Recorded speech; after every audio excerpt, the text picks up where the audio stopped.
Hello everyone, listen ইট আউটের একটা ছোট্ট মিনি ব্লগে আপনাদের সবাইকে স্বাগত জানাই। দেখলেই বুঝতে পারছেন এটা কোথায়। হ্যাঁ, the famous Ganga aarti of Benaras. Last December আমি আমার পুরো ফ্যামিলি নিয়ে পৌঁছে গেছিলাম বেনারসে এই সুন্দর দৃশ্য দেখার এবং উপভোগ করার জন্য।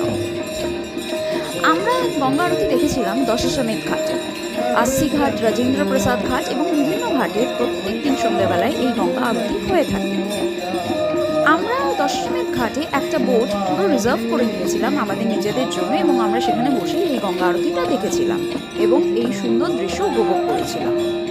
সত্যি একবার দেখলে মন ভরে না, বারবার দেখতে ইচ্ছে করে, হাজারবার দেখতে ইচ্ছে। সো আপনাদের সাথেও ভাবলাম একটু এই ক্লিপিংটা শেয়ার করি। যদি আমাদের এই ভিডিওসগুলো আপনাদের ভালো লাগে দেন কাইন্ডলি একটু লাইক, কমেন্ট আর আমার চ্যানেলটাকে একটু সাবস্ক্রাইব করে দেবেন, যাতে ভবিষ্যতে আমার আরও উৎসাহ পাবো এরকম ছোটো ছোটো ভিডিওস আপনাদের সামনে তুলে ধরার। এনজয় করুন। Thank you.